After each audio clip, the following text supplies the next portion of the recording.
Trump, being the fool that he is, he actually, in my opinion, did Iran a favor. Because if Hillary Clinton became president, she would have done what Trump did, but she would have done it in a more sophisticated way. What Obama had started, she would have continued, and she would have made things worse and worse and worse for Iran, and it would have kept Iran in a bind. Behind the scenes, Obama, through his embassies, including the US Embassy here, and through the Treasury, threatened banks and major businesses across the world and told them that you should not get involved with Iran. And that was in clear violation of the nuclear deal. Ultimately, before the end of Obama's presidency, the head of the Iranian central bank, in a meeting in the United States, basically said that we can't function. Our central bank can't function. We cannot interact with the financial institutions outside of the country because Obama is preventing it, because the United States is preventing it.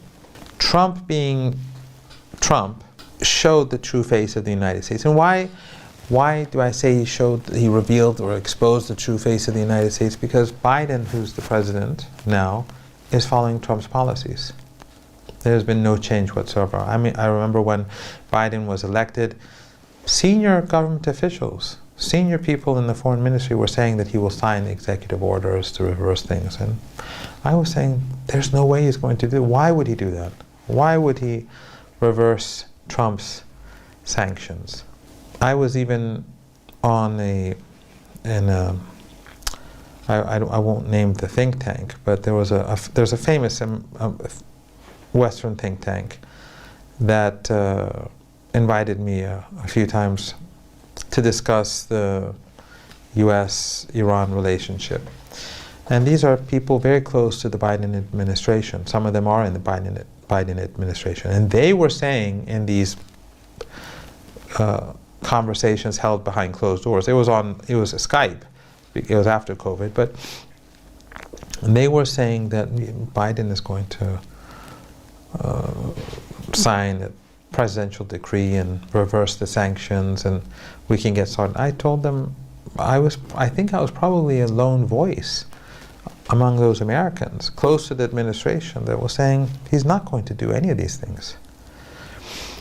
Or at least that's what I thought, and it turned out I was right. So it's fascinating how little some of these Americans know about their own political allies, or even behind closed doors, they're not being completely honest. So Biden is basically continuing Trump's policy. This maximum pressure campaign is a policy to crush people. It's a policy to crush society. It's quite barbaric. And for me, it's fascinating how the United States can try to destroy Venezuela, destroy Cuba, make people suffer as much as possible, help the Saudis destroy Yemen, destroy Libya, carry out a dirty war in Syria, destroy Syria, Lebanon, strangle Lebanon. And the American people, or many Americans, still think that they're the good guys. It's how evil can a regime be? Yet at the same time, its people, or many of its people, continue to think that somehow the regime is benign.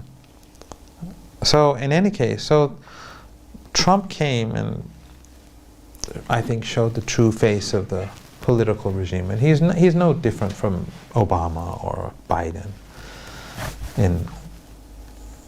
just in stupidity and in being raw and open about how the U.S. should function. Take the oil. Yeah. Well, they were always taking the oil, but now no one would say it so explicitly. But it's interesting when you look at U.S. policy today, both when it comes to immigration, when it comes to Russia, when it comes to China, when it comes to allies, you don't see much real change between administrations. So Trump came and tore up the deal, and forced the Iranians to stare at reality in the face. To take a look at the situation. The deal wasn't going well, but now it was over, basically.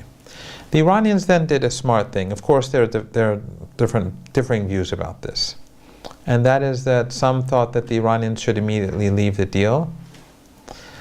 And some Iranians thought that leaving the deal was not a smart thing to do, and that it would be best to stay in for a while to show the international community that Trump is the problem and it's not Iran.